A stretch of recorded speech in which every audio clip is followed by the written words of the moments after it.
The text message arrived at 11:47 p.m. while I was reviewing blueprints in my Cleveland hotel room. Victor's words glowed on my phone screen like a warning beacon. Your buddy Craig just showed up at your place with flowers for your wife. I set down my coffee and stared at the message. Flowers? Craig Lorman bringing flowers to my house while I'm 300 miles away on a job site? My fingers moved across the phone's keyboard with mechanical precision. Flowers? How original. Maybe he'll vacuum, too.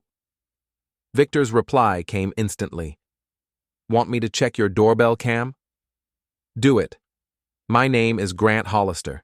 I'm 39 years old, and I've spent the last 15 years designing structural foundations that can withstand earthquakes, floods, and hurricanes. Apparently, I never learned how to build a marriage that could survive basic human decency. The doorbell camera footage loaded on my phone with agonizing slowness. There was Craig, all 6 feet of insurance-selling charm, holding a bouquet of roses and a bottle of wine. He knocked twice, then stepped back with that practiced smile he used to close deals on overpriced policies. The door opened, and there was Jessa, my wife of 16 years. She wore the black silk robe I'd bought her for Christmas, the one she claimed made her feel too exposed whenever I was around. Her blonde hair cascaded over her shoulders, and she was smiling at Craig like he'd just offered her $1 million lottery ticket. They embraced.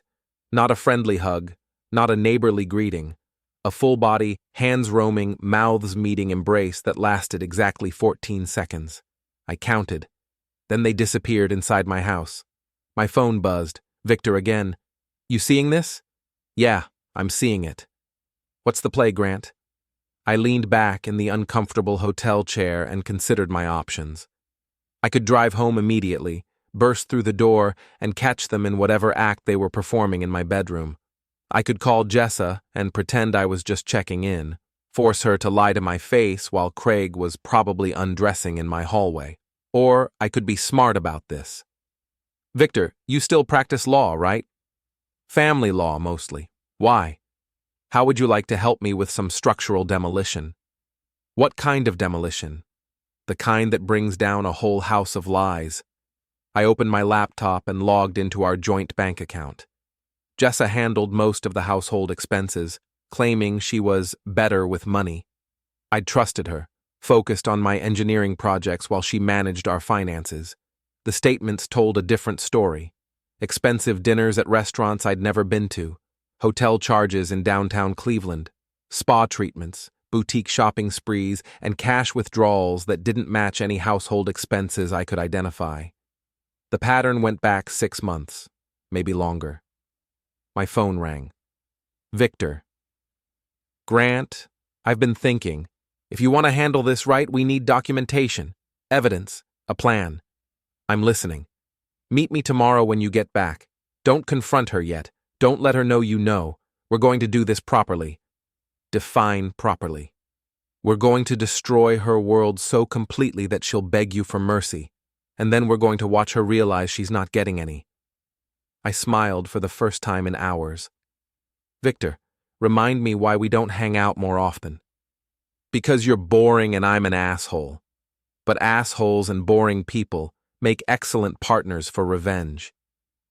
After hanging up, I sat in the darkness of my hotel room, processing what I'd learned. Jessa wasn't just cheating on me. She was stealing from me, lying to me, and doing it all with such casual confidence that she'd invite her lover into our home while our kids were upstairs sleeping. Our daughter Emma was 16, sharp as a blade and twice as cutting when she wanted to be.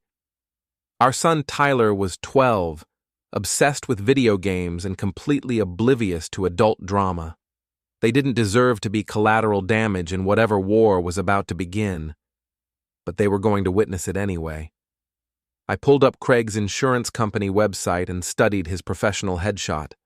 Slicked back brown hair, expensive suit, that practiced smile that probably worked on lonely housewives and gullible retirees. According to his bio, he specialized in comprehensive life coverage for families in transition. Families in transition, like mine, apparently. I opened a new browser window and began researching Craig's social media profiles, his business reviews, his personal information. If I was going to wage war, I needed to know my enemy.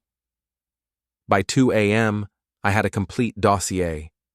Craig was married to Marlene Lorman, a sharp-featured brunette who worked as a dental hygienist. They had 2 kids, both in high school.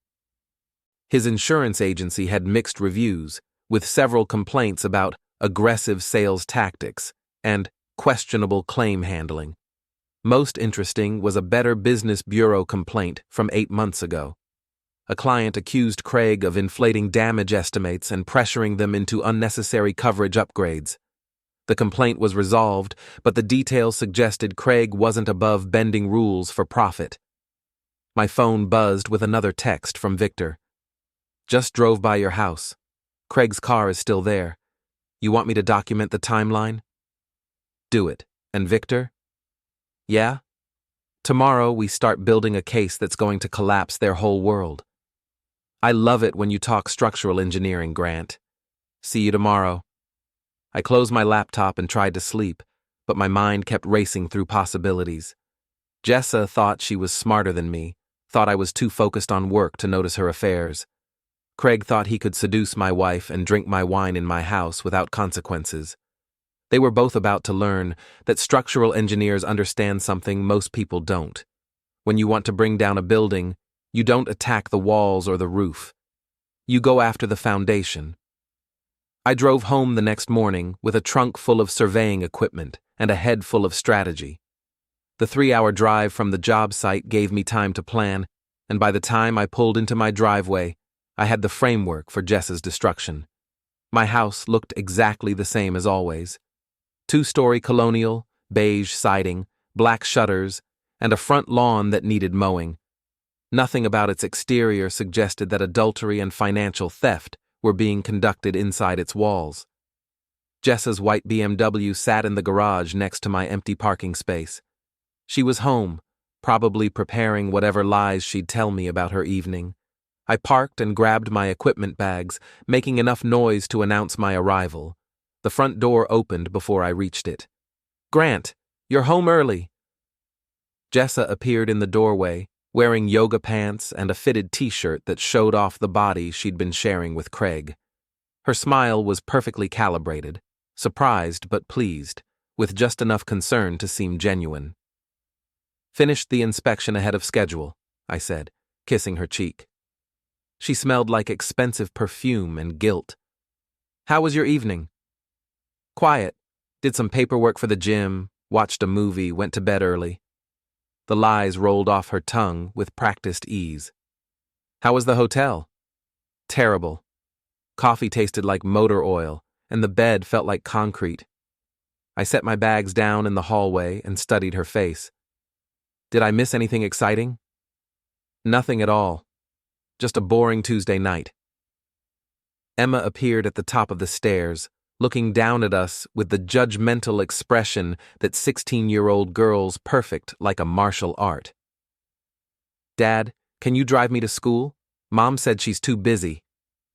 "Too busy with what?" I asked Jessa. "I have an early meeting with a new client, big corporate wellness contract." Another lie, delivered without hesitation. "Sure, Em. Give me 10 minutes to shower." As I headed upstairs, I heard Jessa's phone buzz. She answered it quickly, her voice dropping to a whisper. I couldn't make out the words, but the tone was intimate, secretive.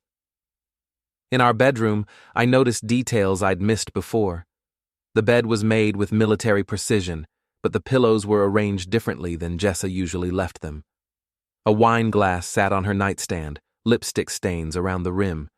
The air held a faint scent of cologne that wasn't mine. My phone buzzed. "Victor. Coffee at Murphy's Diner in an hour. See you there." I showered, dressed, and drove Emma to school. She spent the entire 15-minute ride scrolling through her phone, occasionally sighing with the dramatic flair that teenagers use to express their disappointment with the universe. "Dad, are you and Mom fighting?" she asked as I pulled into the school parking lot. Why would you think that? You guys are weird lately.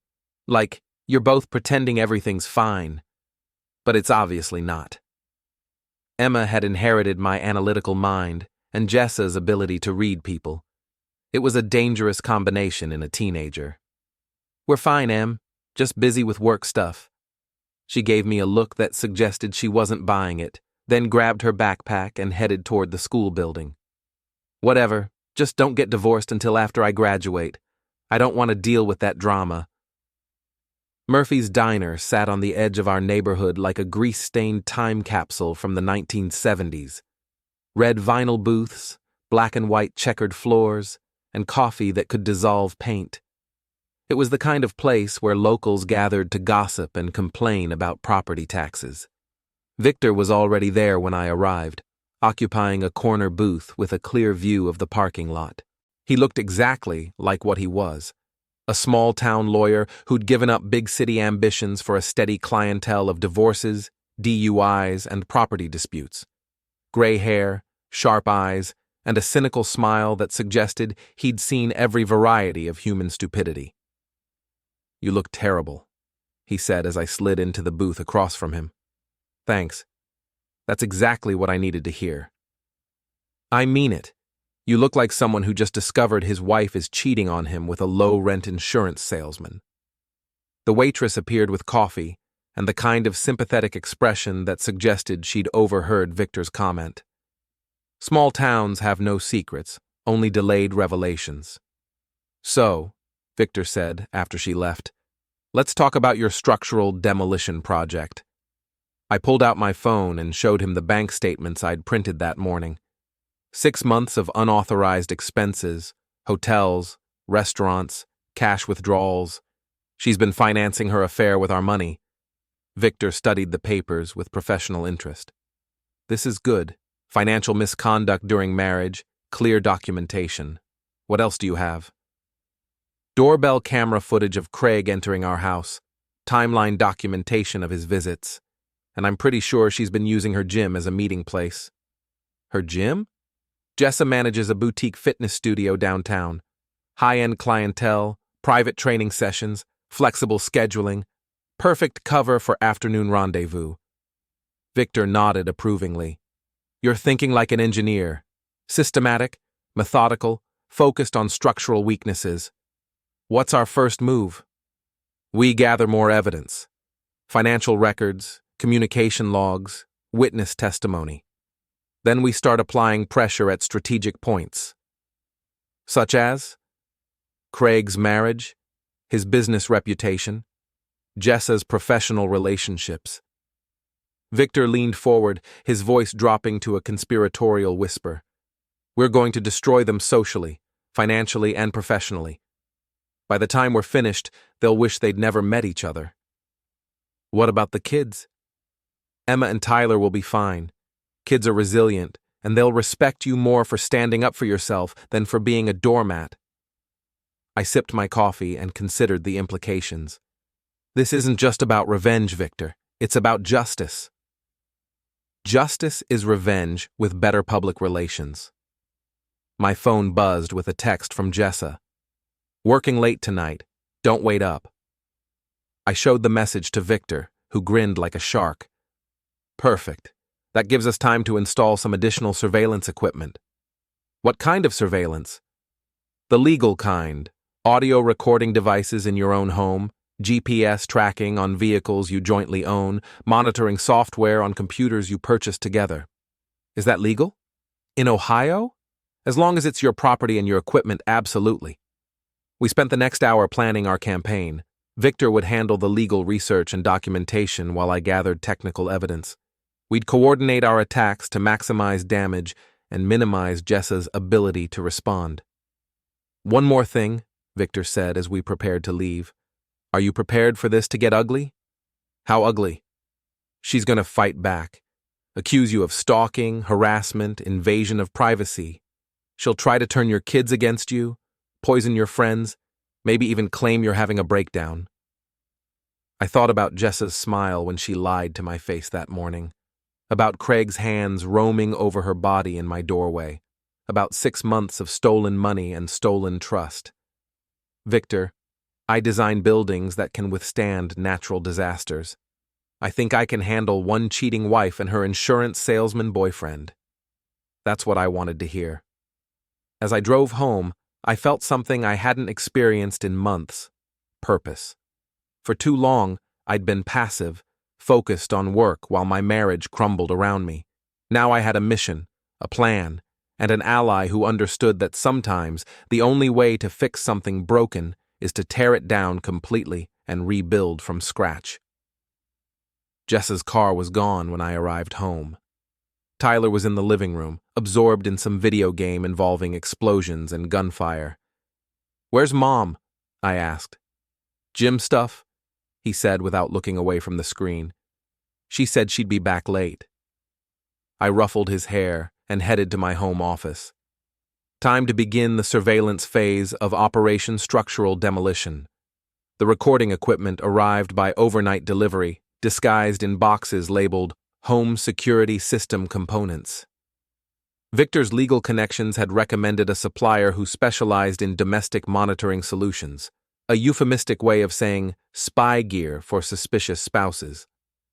I spent Thursday morning installing tiny audio recorders in strategic locations throughout the house. The living room, kitchen, and master bedroom each got devices no larger than quarters, hidden behind picture frames and inside decorative objects. The technology was impressive: voice-activated, wireless transmission, battery life measured in weeks rather than days. By noon, I had transformed my home into a surveillance network that would make the NSA proud. Jessa returned from her client meeting at 2 p.m., carrying shopping bags from expensive boutiques and wearing the satisfied expression of someone who'd just spent other people's money on herself. "How was your meeting?" I asked, testing the recording system. "Productive. Very productive." She set her bags down and kissed my cheek with lips that probably tasted like Craig's mouth. "The corporate wellness contract is looking promising." "What company?" "Meridian Industries. They want comprehensive fitness programs for their executive staff." I nodded and made a mental note to research Meridian Industries. If it existed, Jessa's lie was getting sophisticated. If it didn't exist, she was getting sloppy. "I need to pick up some materials from the office," I said. "Will you be home for dinner?" "Actually, I have another meeting tonight. Potential investor for the gym expansion." "On a Thursday night?" "Rich people keep strange schedules, Grant. You know that." I left the house at 4 p.m. and drove straight to Victor's office, a converted Victorian house on the edge of downtown Cleveland. His secretary, a sharp-eyed woman in her 60s, waved me toward his private office without looking up from her computer. "The surveillance equipment is active," I reported. "She's already lying about tonight's activities." "Excellent. I've been busy too." Victor handed me a manila folder thick with documents. Craig Lorman's complete financial profile, courtesy of some creative public records research. I opened the folder and whistled softly. He's broke. Worse than broke. Leverage to his eyeballs, mortgage payments, car loans, credit card debt, and a second mortgage he took out 8 months ago. Victor leaned back in his chair with obvious satisfaction. He's been living beyond his means for years, and his insurance business isn't generating enough income to cover his expenses. So he's desperate. Desperate enough to seduce married women whose husbands have successful engineering consultancies and healthy bank accounts. The implications were clear. Craig wasn't just stealing my wife, he was positioning himself to steal my money. Jessa wasn't just having an affair, she was being targeted by a financial predator who saw her as access to my assets. "There's more," Victor continued. "I spoke with a friend who works in insurance regulation. Craig's been investigated twice in the past 3 years for questionable business practices. Nothing criminal, but enough to suggest he's not above bending rules for profit." "What kind of questionable practices?" "Inflating damage estimates, pressuring clients into unnecessary coverage, slow-paying legitimate claims, the usual sleazy insurance agent tricks." My phone buzzed with a text message. "Jessa, meeting running late. Don't wait up. Love you. I showed the message to Victor, who grinned like a predator who'd just spotted wounded prey. She's getting bold. That suggests they're feeling confident, maybe planning something bigger. Such as? Think about it, Grant. She has access to your financial accounts, your business information, your personal assets. Craig has experience manipulating insurance claims and financial documents. What could they accomplish working together? The possibility hit me like a physical blow. Insurance fraud. Exactly. Stage an accident, inflate the damages, split the payout. It's a classic scam, and they have all the pieces in place. I stared at the financial documents spread across Victor's desk, seeing the pattern clearly for the first time. Craig's mounting debts, Jessa's increasing expenses, the timing of their affair coinciding with his financial crisis. We need to move faster, I said. If they're planning something like that, we can't wait for perfect evidence. Agreed. Time for phase 2. Which is? We start applying pressure. Make them nervous, force them into mistakes, create opportunities for bigger revelations. Victor outlined his strategy with the precision of a military commander planning an assault. We would target Craig's professional reputation first, using his history of questionable practices to undermine his credibility. Then, we'd expose Jessa's financial misconduct to her business partners and clients. The key, Victor explained, is making them turn on each other. Right now, they think they're partners in crime. We need them to see each other as liabilities. I drove home with a trunk full of additional surveillance equipment and a head full of dark possibilities. The house was empty when I arrived. Tyler was at a friend's house, Emma was at drama club rehearsal, and Jessa was presumably with Craig, planning whatever scheme they'd developed. I used the time to install GPS tracking devices on both of our cars and upgrade the home surveillance system with video cameras. By 9 p.m., I had created a comprehensive monitoring network that would document every movement, conversation, and activity in my domestic sphere. The audio system activated at 11:30 p.m. when Jessa returned home. I listened through earphones in my office as she moved through the house, making phone calls and sending text messages. "It's me," she said to someone, presumably Craig. "He didn't suspect anything. We're still on schedule." Schedule for what? I adjusted the recording levels and listened more carefully. "The policy documentation will be ready next week," she continued. "After that, we just need the right opportunity." Policy documentation, insurance fraud, just as Victor had predicted. "I know it's risky, but we've planned everything carefully. By Christmas, we'll have enough money to start over somewhere else." Start over somewhere else. They weren't just planning to steal from me. They were planning to disappear together. Jessa's voice dropped to a whisper. "I love you too. This will all be worth it when we're finally free." I removed the earphones and sat in the darkness of my office, processing what I'd heard. My wife wasn't just cheating on me. She was planning to rob me and abandon our children. Craig wasn't just seducing a married woman. He was orchestrating a complex financial crime. They thought they were smarter than me. They thought I was too distracted by work, too trusting, too naive to see what was happening under my own roof. Tomorrow, they would begin learning how wrong they were. I picked up my phone and sent Victor a text. Phase 2 starts now. They're planning insurance fraud and planning to run away together. His reply came within minutes. Perfect. Nothing motivates revenge like betrayal with a side of grand larceny. I looked at the surveillance monitors showing empty rooms throughout my house and smiled for the first time in days. Jessa and Craig had built their scheme on the assumption that I was a passive victim who would never fight back. They were about to discover that structural engineers understand something most people don't. The bigger the building, the more spectacular the collapse when the foundation fails.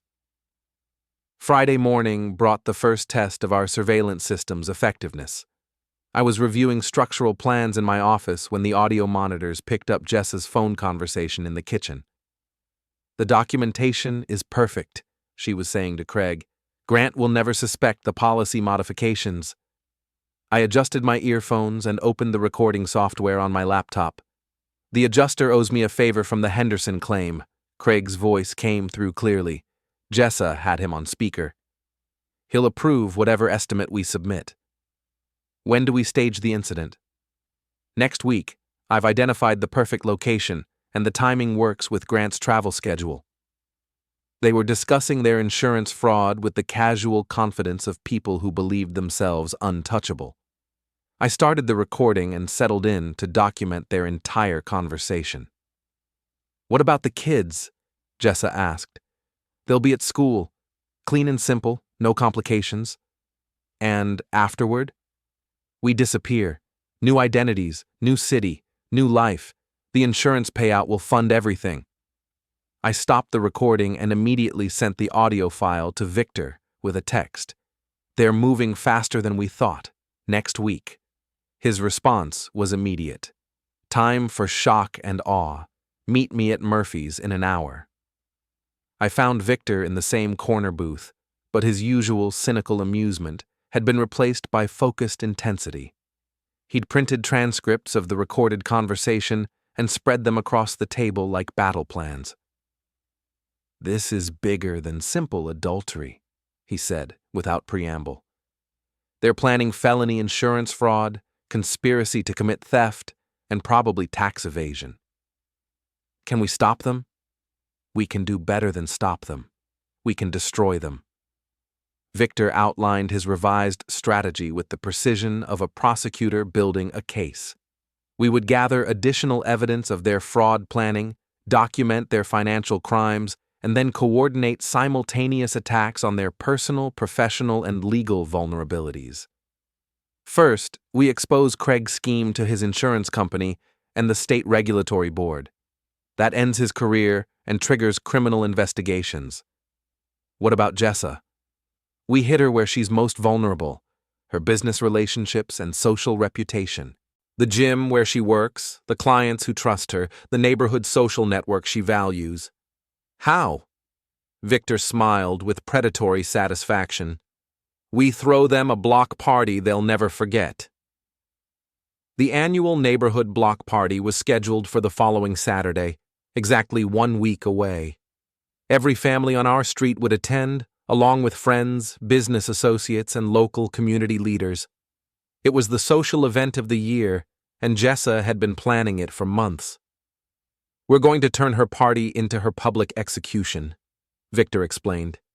"Complete exposure, maximum humiliation, no possibility of damage control." That seems harsh. Grant, they're planning to steal your money and abandon your children. Harsh doesn't begin to cover what they deserve. I thought about Tyler and Emma, about the conversation I'd overheard, about 16 years of marriage being discarded for insurance money and a new life with a criminal. What do you need from me? More surveillance, more documentation, and complete commitment to seeing this through to the end. We spent the next hour planning our assault with military precision. Victor would prepare legal documentation while I gathered additional evidence. We'd coordinate our revelation for maximum impact and minimum opportunity for Jessa and Craig to respond. "One warning," Victor said as we prepared to leave. "Once we start this, there's no going back. Your marriage will be over, your family will be changed forever, and your life will never be the same. My marriage is already over, my family is already damaged, and my life is already changed." I stood up and threw money on the table for coffee I hadn't touched. The only question is whether I'm going to be a victim or a victor. That's what I wanted to hear. I spent the afternoon installing additional surveillance equipment and researching Craig's insurance business. His company website featured testimonials from satisfied customers, professional certifications, and photographs of Craig shaking hands with local business leaders. By evening, I had compiled a comprehensive dossier of his business practices, client complaints, and regulatory violations. The pattern was clear. Craig Lorman was a predator who targeted vulnerable clients for financial exploitation. Jessa returned home at 7 p.m. with shopping bags and the satisfied expression of someone who'd spent the day planning crimes with her lover. "How was your day?" I asked, testing our audio recording system. "Busy, very busy." She set her bags down and began unpacking expensive clothes. "The gym expansion is moving forward faster than expected." "That's wonderful. When will it be completed?" "Soon, very soon." Another lie, delivered with practiced ease. According to my research, her gym wasn't expanding. It was struggling financially, behind on rent payments, and losing clients to newer competitors. "I have good news too," I said. "The Morrison project is ahead of schedule. I should be home next week instead of traveling." Jessa's face flickered with an emotion I couldn't identify. Disappointment, fear, calculation. "That's great, honey, really great." But her voice suggested she thought it was anything but great. That night, I listened through earphones as Jessa made another phone call to Craig. "We have a problem," she said. "Grant's schedule changed. He'll be home next week. We'll work around it. The plan is too perfect to abandon now." "What if he gets suspicious?" "He won't. Grant's too focused on his engineering projects to notice what's happening in his own house." I smiled in the darkness of my office. They were right that I was focused on engineering projects. They just didn't understand that their destruction had become my most important structural challenge. "Trust me," Craig continued. "By next weekend, we'll have enough money to disappear forever. Grant will never find us, and even if he does, it won't matter. Promise me this will work. I promise. 1 week from today, we'll be free." I stopped the recording and sent the audio file to Victor with a simple message. "They're committed. Time to show them what structural failure looks like." His response came immediately. "Game on. Let's bring down their house of cards." I closed my laptop and looked at the surveillance monitors showing my sleeping house. Somewhere upstairs, my wife was dreaming about a new life funded by theft and betrayal. Somewhere across town, her lover was planning crimes that would destroy multiple families. They thought they had 1 more week to execute their perfect scheme. They were about to discover that their perfect scheme had a fatal structural flaw. They'd underestimated the engineer who built the foundation they were trying to destroy. The neighborhood block party was scheduled to begin at 2 p.m. on Saturday. By 1:45, our street was transformed into a festival of suburban social networking. Tables laden with potluck dishes lined the sidewalks. Children ran between houses with the manic energy of sugar-fueled freedom, and adults clustered in conversation groups that would reshape local gossip for months to come.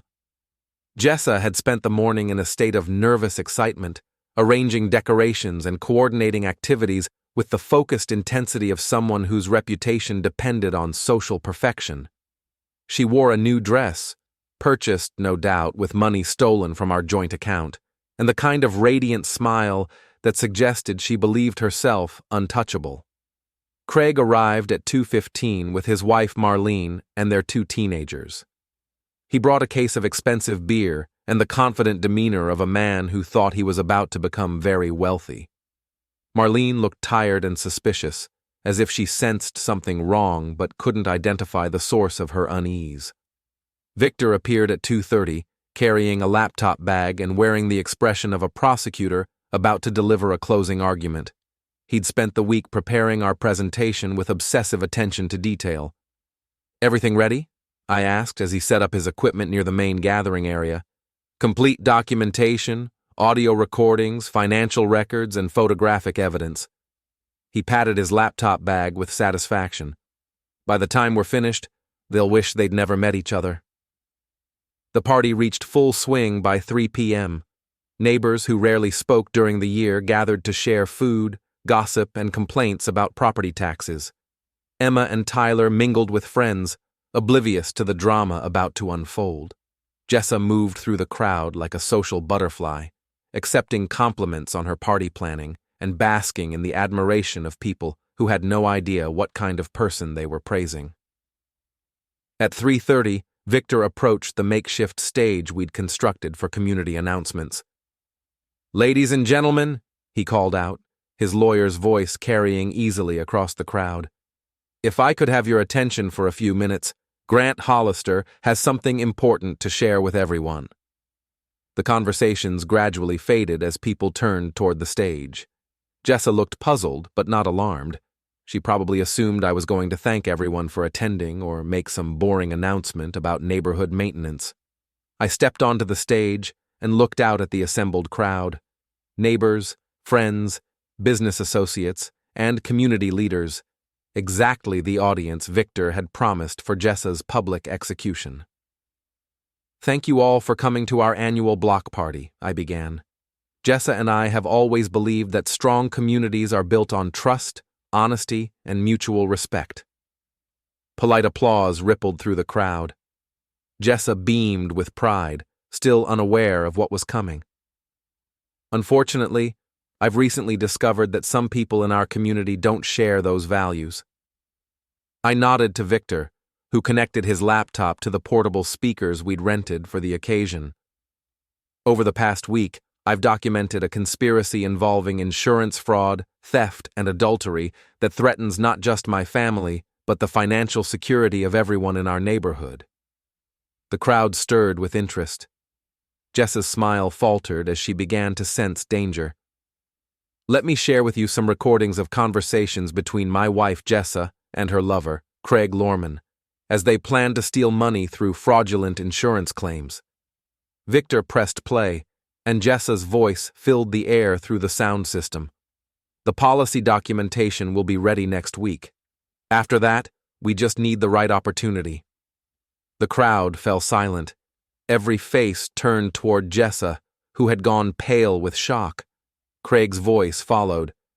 "I know it's risky, but we've planned everything carefully. By Christmas, we'll have enough money to start over somewhere else." Gasps and murmurs rippled through the gathering. Marlene Lorman stared at her husband with an expression of dawning horror. "I love you too," Jessa's recorded voice continued. "This will all be worth it when we're finally free." I let the recording play for another minute, documenting their plans in explicit detail. When it ended, the silence was deafening. "These recordings were made in my own home," I announced, "using legal surveillance equipment installed to protect my family from theft and fraud." Jessa stepped forward, her face flushed with anger and embarrassment. "Grant, you can't do this. This is private." "Nothing about fraud and theft is private," I interrupted, "especially when it involves stealing from your neighbor's insurance premiums and abandoning your own children." The crowd's attention shifted between Jessa and Craig like spectators at a tennis match. Craig had moved toward the edge of the gathering, apparently hoping to escape unnoticed. "Craig Lorman," I called out, stopping his retreat.